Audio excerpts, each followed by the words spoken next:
This is your WCFW Daily News Roundup for 105.7 CFW in Chippewa Falls and 93.5 The Tap in Eau Claire. For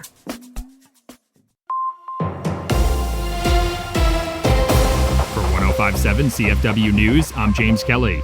The Eau Claire County Sheriff's Office has announced a significant donation to support their efforts to prevent kids from falling victim to drug addiction. According to a social media post, Chippewa Valley Energy officials presented the Eau Claire County Sheriff's Office with a $13,000 donation to help fund the Drug Endangered Children Initiative. The National Alliance for Drug Endangered Children defines the term as children who are at risk of suffering harm as a result of illegal drug use, possession, or distribution. It also covers children whose caretakers are unable to provide a safe environment for them due to substance abuse issues. The Drug Endangered Children program seeks to make the most current evidence-based training and resources available to law enforcement authorities to investigate cases involving drug-endangered children in the area and connect them with the critical services they need. Residents can also make their own donations to the Drug Endangered Children Initiative on the Eau Claire County Sheriff's Office website, whether that be monetary donations or items like gift cards or backpacks.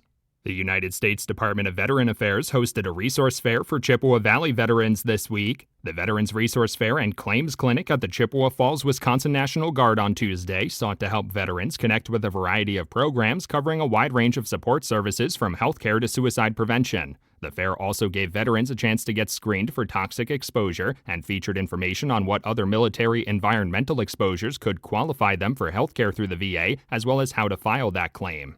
The city of Eau Claire has announced a new weight restriction is now in effect on the North Edie Street Bridge. According to a press release, the 5-ton weight restriction was implemented after a state inspection last week. The bridge is privately owned by Union Pacific Chicago Northwestern Railway. It was temporarily closed entirely last spring due to structural issues identified in another state inspection, reopening in November after repairs were made. The city of Eau Claire has marked a detour route around the bridge using Forest Street, Madison Street, and Germania Street.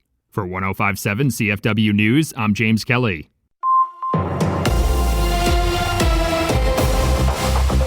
With Civic Media News, I'm Stace Keene. The first and only debate in the Wisconsin Supreme Court race is on hold. It's now scheduled for next Thursday after Judge Chris Taylor became ill yesterday. Her campaign says she's recovering from kidney stones and plans to resume campaigning soon. Opponent Maria Lazar's team says they're ready whenever the debate is rescheduled. Early voting is underway for the April 7th contest. Find out where to vote and see your ballot at myvote.wi.gov. There's more to learn from that Marquette poll this week. Results show President Trump's approval rating in Wisconsin is 14 points underwater. That's his worst ever in the state and down 4 points from last month. Pollster Charles Franklin calls it steady erosion through Trump's second term. Most Wisconsinites oppose the war with Iran 61 to 39%. 78% of Badger State Republicans still identify as MAGA, down from 88% last fall. An Eau Claire high school staff member was arrested yesterday on charges of sexually assaulting multiple students. Police say 22-year-old Nadia Horn, who worked at North High School, was taken into custody after the school district tipped off police officers about an inappropriate relationship.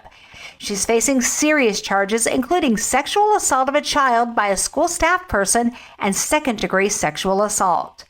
And more than 400 road projects are planned across the state of Wisconsin this year as the DOT gears up for a busy construction season. Work is happening everywhere, from rebuilding parts of 41 near Appleton to big improvements on I-94 in Milwaukee and the St. Croix River bridges. Officials say the goal is safer highways and smoother travel. Drivers are urged to plan ahead, use the 511 Wisconsin app, and slow down in those work zones. More news is available at civicmedia.us. It's the Brewers and the White Sox. Hi, I'm Mike Clemens with sports from American Family Field. Opening day between the Brewers and Chicago White Sox, who had the worst record in the American League last season. Will Venable is in his second year as manager and was asked if the White Sox will be more aggressive on the base paths this season. For sure. You know, on the bases, we got to find every way we can to be aggressive and get an extra 90 feet, score runs any way that we can. So that's something that, you know, really with the first step out of the box and that effort is going to be important. The Brewers wrapped up Cactus League action with a record of 12-16. Manager of the year, Pat Murphy, asked if having so many split squad games was productive. Did we get everything we wanted to get out of it? No, I mean, could have had a few other guys really step up and a few other guys be swinging mid-season form or something like that. But be careful what you ask for, you know what I mean? And be careful what you think you got out of spring training, because it's tricked me for 11 years. NBA, the Bucks lost again, this time to the Trailblazers, 130-99, with Sports on Mike Clemens.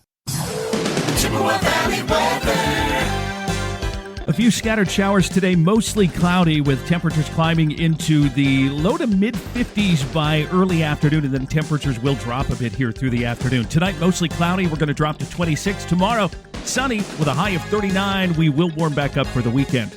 I'm meteorologist Sean Cable. Outside now, it's 46.